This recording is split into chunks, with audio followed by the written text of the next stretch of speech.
Now here's one of my tanks. This is a 14-gallon cube from Aqueon that I bought from Petco. I have their Vital Care where you get 20% off. You pay $10 a month, you get $5 credit back towards product. I buy a lot of products, so it's a good deal for me. Tank was on sale at 50% plus the 20% I get for Vital Care, so it was a great thing for me to get this tank. I installed this and set this particular tank up with these fish, and there's a couple casualties, nothing major, but you know, again, I'm brand new to the trade, to the hobby, and I set this up approximately between 5 and 6 months ago, probably 5.5 months ago to be exact. If I pull the date on this purchase, I set it up right away. And then I had to get the tank cycled. I put a small filter on it, ran that filter for this tank. I have plants growing out of the top. I have floaters, you can see it.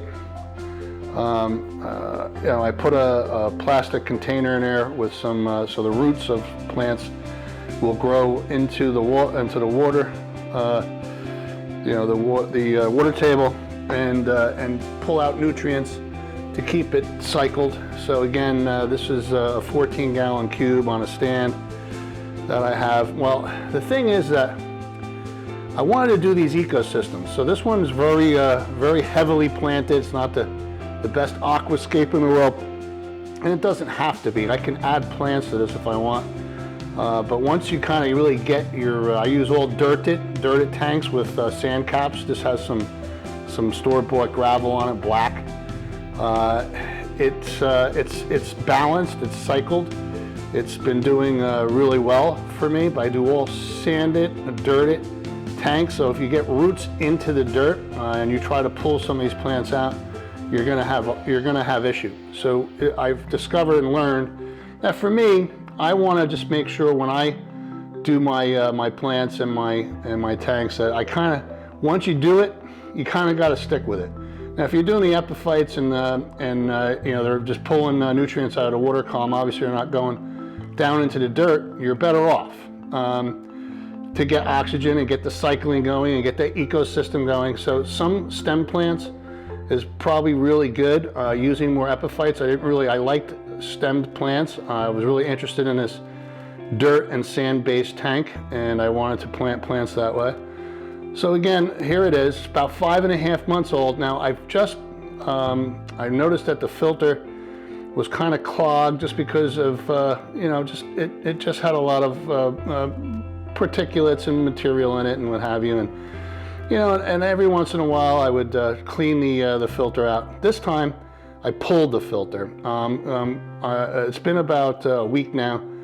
The tank is doing real well. It's probably been without it for a week. I'm going to take some pictures of it again in a few more weeks and see how it is, just to give an update.